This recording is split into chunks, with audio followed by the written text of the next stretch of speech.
For coming. It's a lovely crowd. Thank you, Jack. So, first off, I wanted to talk a little bit about what the Greene team is about, what the purpose of this presentation is about, and why it's so important to Asbury Park. So, a little bit about me first. I'm currently the business development manager at New Jersey American Water.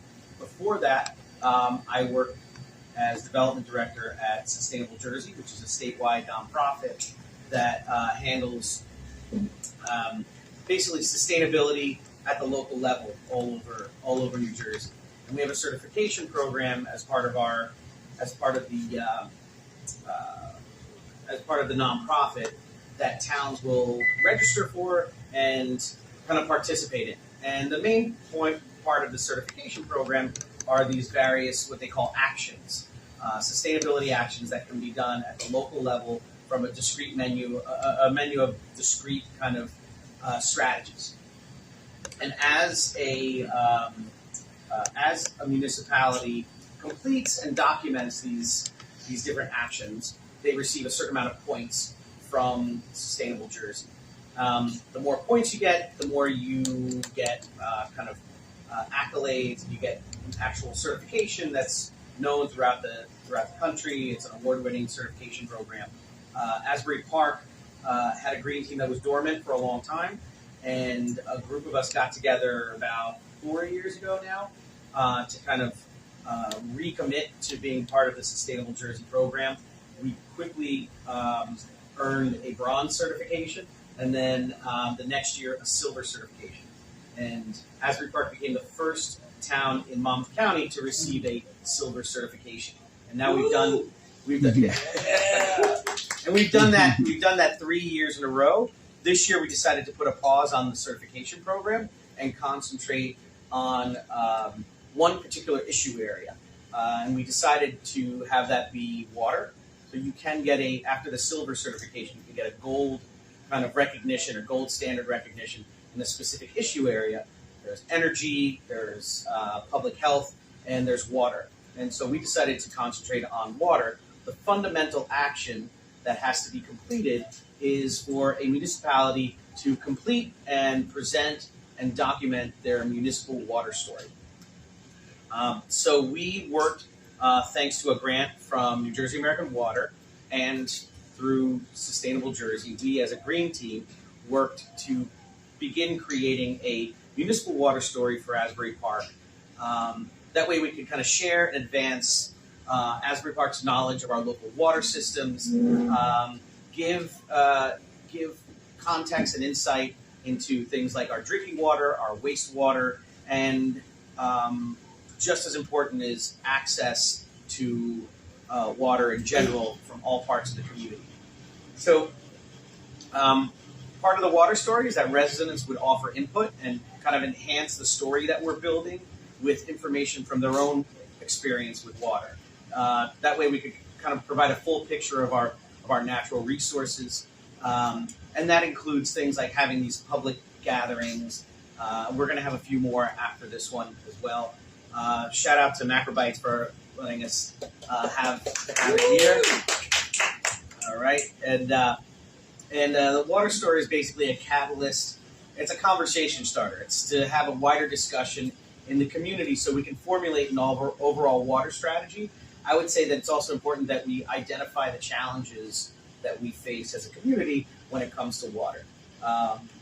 And I can say that, looking at it from a different angle now, working for an actual water company, we see how municipalities in New Jersey have a tremendous amount of authority, right? You go from one town to another, and there are different ordinances, different laws, but their resources are incredibly limited.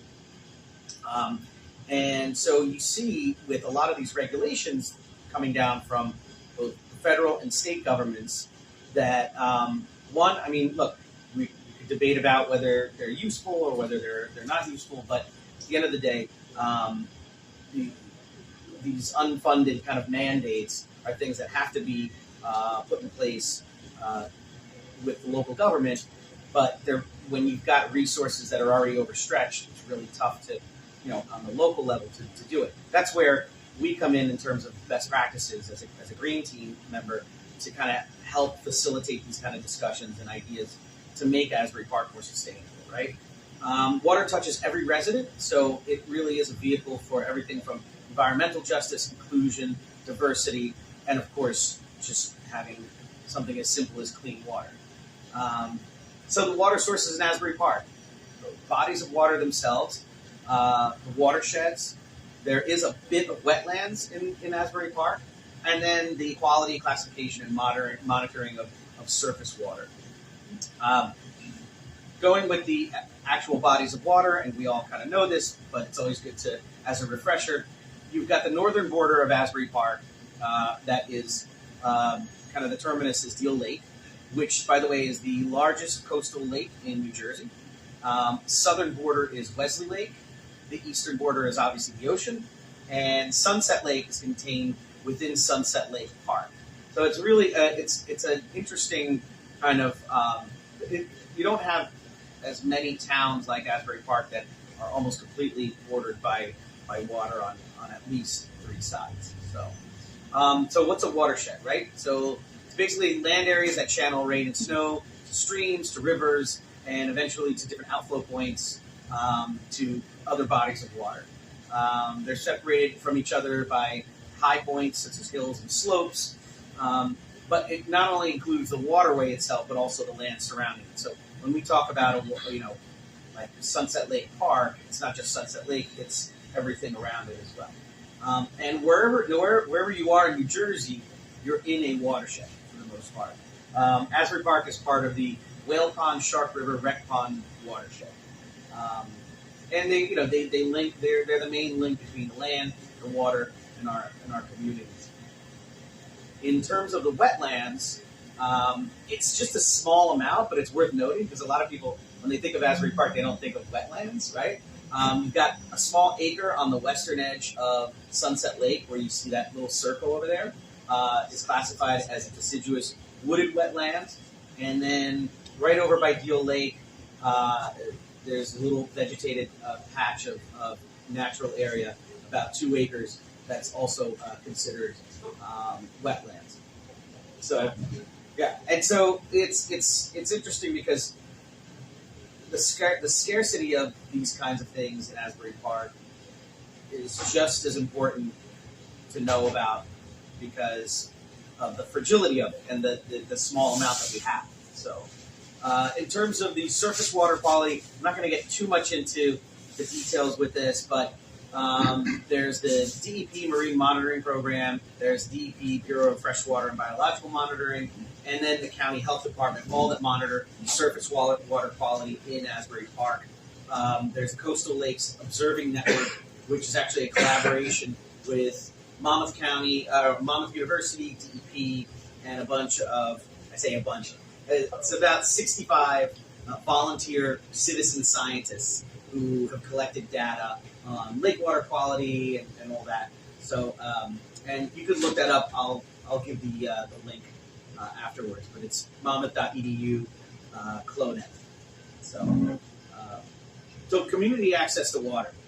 And by the way, I love this picture. This is from Family Fun Day that is done by Surfrider and the city of Asbury Park.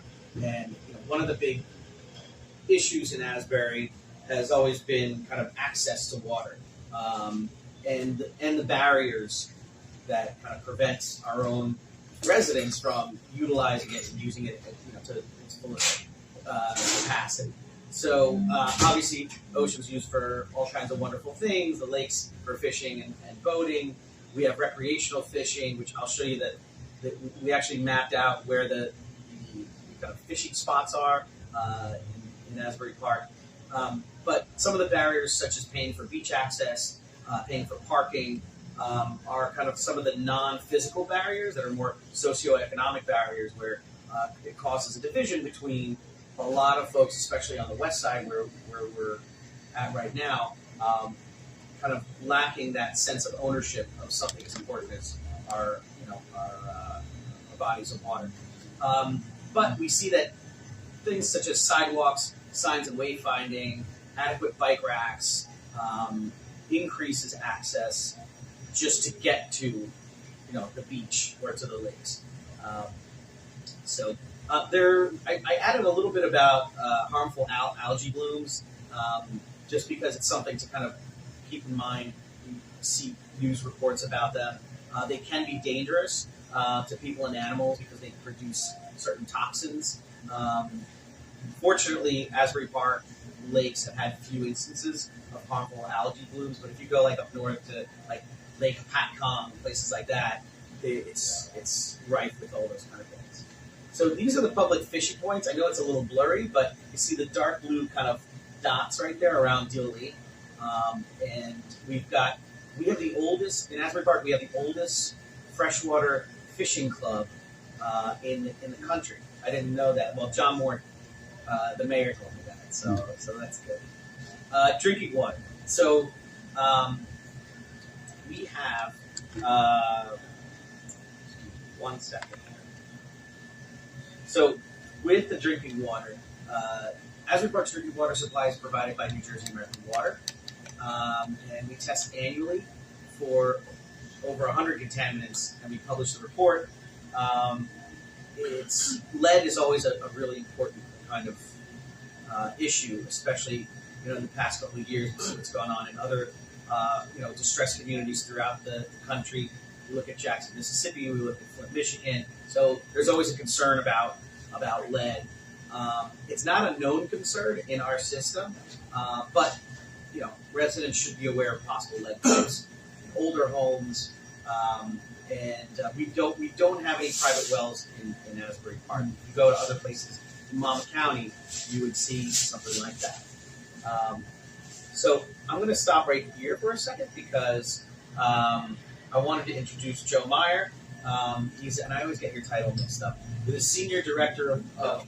It's nice. It's nice to know, but senior manager. Senior manager of field operations for New Jersey American Water, who can talk about a little bit more about the drinking water if you've got any questions or anything in terms of Asbury Park. But I'll stop right here just if you have any questions in general. Any questions? Is it true that Deal Lake is the largest coastal lake in New Jersey? Yes, it is. That's, I said that before. okay, there you go. There you go. I didn't trust it either. I wanted to confirm it. How many square miles? Is it 26? I have no idea. I think it's 26 or 27. Oh, yeah? Like with all the little estuaries. So thank you for confirming that. Yes. Do we have any particular risk with the sewer treatment plant being on the water, oceanfront? The sewer treatment plant, well, in terms of wastewater treatment, and we'll get to that in a second. So the sewage treatment plant, and I could actually skip to that and go back to it. So wastewater in Asbury Park, the famous Asbury Park wastewater treatment plant, which is right on the boardwalk. So it went online July of 1987, and the municipality owns and maintains it, has staff there, and they invest on a pretty regular basis on capital improvements for it.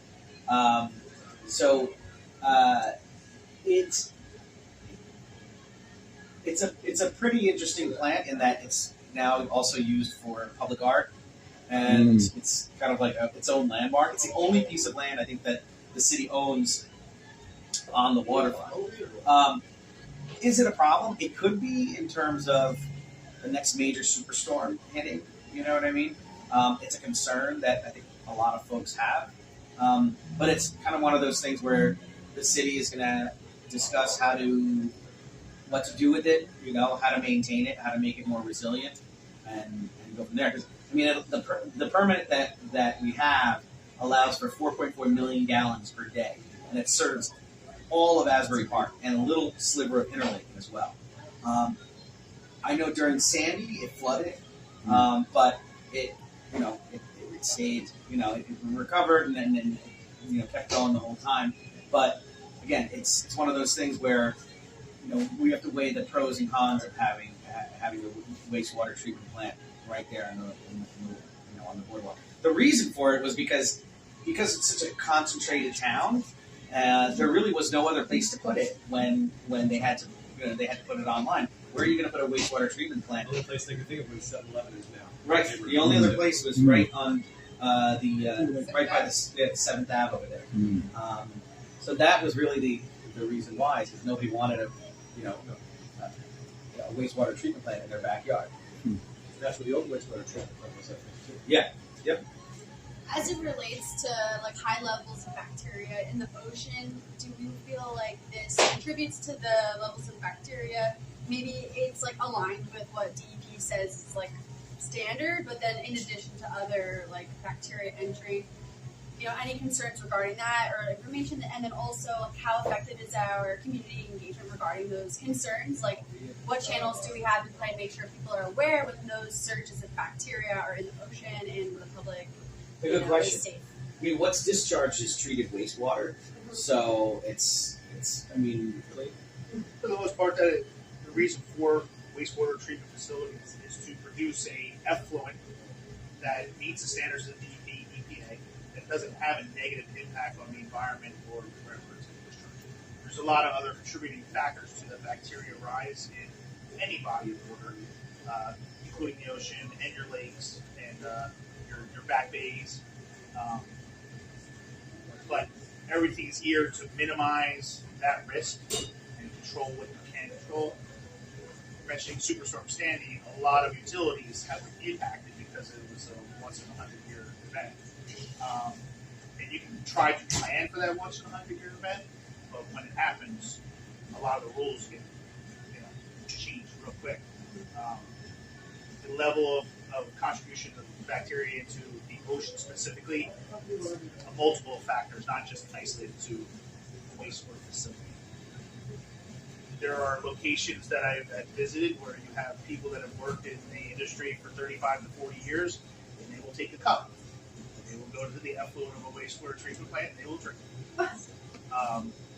I have never done that,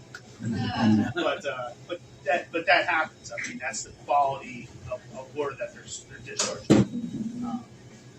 Most wastewater facilities are looking towards the future, as are conservation efforts of just sustaining water in general.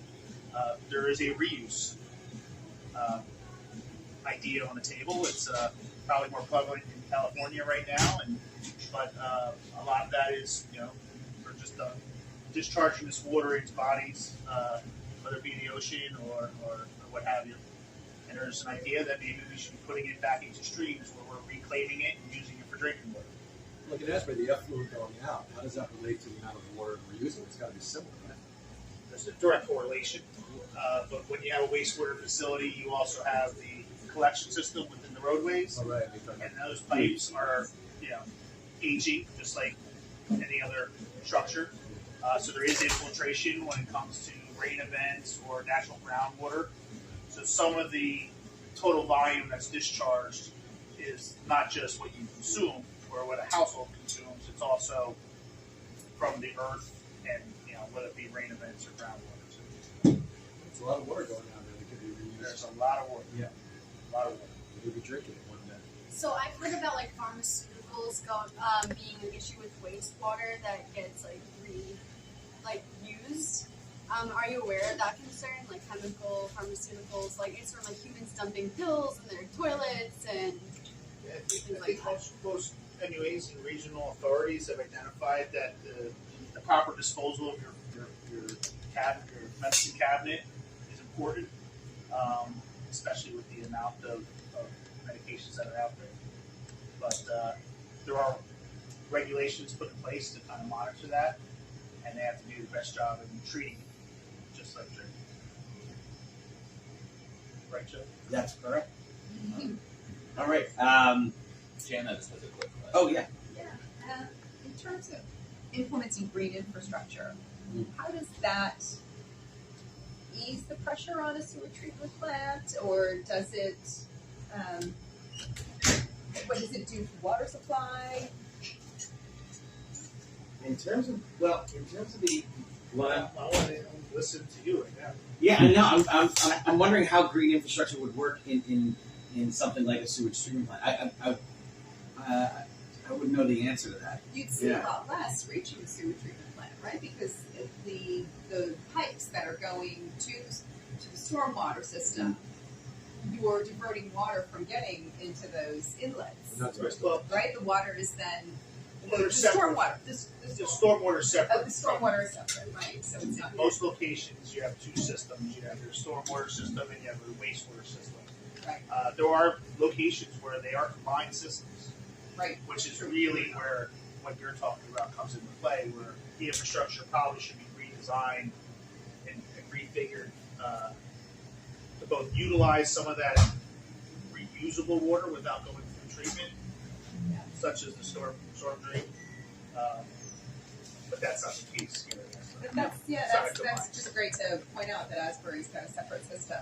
Yep. For, Well, and it's interesting too. Like a lot of bigger cities, my friend is in Duluth and does waste management, and in Duluth they'll collect all the manure or like the human waste that comes through the toilets, and then they actually drive it up north and they make human manure out of that, and they kind of let it sit for 2 years, and then they like use it to go put back into the soil. And you know, New York City, I think, is doing it a little bit, taking it up north. I heard not like fully, but they're starting like projects of doing that as well, which is definitely green. One other thing about lead in terms of replacing lead service lines, Asbury Park has been identified as kind of one of the critical areas that, in terms of where that needs to get done. Not that there's a presence of it, but just in terms of the fact that it's a distressed community, that it's an economically challenged community, and that the system. Just to expound on that, I might not use critical, I might use a high priority. High priority. Right. So the prioritization of certain areas within, whether it be Monmouth County or the state of New Jersey for that matter, you know, there's a lot of water services out there, and there's a lot of customers in which we serve that we know that there is probably minimal lead services, but more galvanized services out there than anything else. And with recent acts within the state of New Jersey, we're tasked with identifying the material that's in the ground if we don't know. And then if we do identify that material, if it is a galvanized or lead service, to remove it, replace it, bring it up to this day and age material, which for the most part is copper or plastic. But Asbury Park, along with a few other towns within Monmouth County, are on the higher prioritization list. And New Jersey American Water, at this point in time, is developing our plan to take care of that. It's a significant, lift to do that within the community because it's impactful, right? We all are impacted by utilities, whether it be cable, phone, water, or what have you. And when any kind of infrastructure activity occurs, it's going to have a direct impact to the customer base. So our efforts in the coming weeks most definitely are more communication efforts and education efforts through our communications, whether that be through our website or through individualized postcards that are going to go out to customers. And then with that information that's maybe gathered from the communities or from our own internal investigations, the actual construction piece then begins, meaning making sure that residents are aware that we're going in, replacing their services, and getting them out of the high priority plan and moving on to other towns and other locations. But Asbury Park is a focal point for us. Definitely a priority. So, really quick, I just want to go over some of the basics on stormwater and flooding, and then Derek is actually going to take over since I have to skip out for my school board meeting. So in terms of stormwater, municipal stormwater management, basically it's a system of curbs, gutters, the inlets, and the pipes that convey the water as fast as possible away from places that could be damaged, such as different, streams, waterways, lakes, and that kind of thing. And as we all know, flooding occurs when you have areas that, are usually highlighted by the FEMA flood map, but there's, when there are too many non-permeable surfaces, in certain areas. So we do have the map of Asbury Park's flood vulnerability, and you can see right along the coastline right there is where the flood zone is along Wesley Lake, and then up over there. It's actually funny, during Superstorm Sandy, this was completely accurate because the floodwaters came right up to my building, and then that's exactly where it stops over there, and then it receded. So it was pretty interesting that it was so. You're building so a Cookman? Huh? A Cookman? Cookman up Kennedy Park, yeah. It got to Grand from Wesley Lake, and then it just stayed there. More so because of Wesley Lake than Sure. the ocean. No, Wesley Lake. And then it went back down. So, and then these are some final questions that we as a Greene team want to ask residents. What are your biggest concerns when it comes to water? Do you have an Asbury Park water story that you want to share? Like, for instance, a colleague of mine on the school board lives on on Bangs Avenue on the west side, and if it's just a torrential rainstorm, that completely floods. It looks like a river, like when you go there. And you wouldn't think it because it's not like something that you would think it would be something closer to the ocean where you see floods. But I've seen the video, and it's pretty interesting. Is there anything about Asbury water that you want to know more about? Obviously, is there anything that we missed? And just a heads up, I have spoken to the Asbury Park Historical Society, who is going to has volunteered to contribute some kind of history of water in Asbury from from the beginning of Asbury up until the wastewater treatment plant. So, and then the other thing is, if anyone would be interested in joining the Asbury Park Greene team or the water subcommittee, which I think at this point you should be looking at Dan. But Muata can join. So Muata can join as well. So, and then finally, our next steps are to collaborate more with the community to finish the water story, to finalize it. It's going to be a living document that we're going to submit to the city for approval, and then it will be on the city website in perpetuity, and will constantly be added to. And then we're going to continue to have public sessions on a regular basis to discuss not just our water story, but other Greene team projects that we have in store. And I got to say, I've been on a bunch of different municipal committees in Asbury, and we are just high performance. There's a lot of stuff happening, not just in water, but in other things that we're doing, and it's really great to see. So.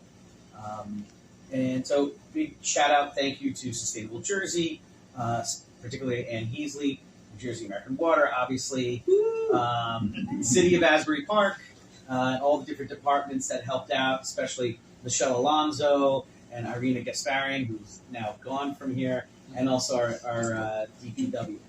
So, and then also the pictures that you're going to see both here and also in the final report come from Gary Mastriano, who's just fantastic and loves to do all these great pictures. So, and that's it.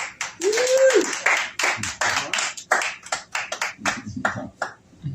All right. Thanks, guys.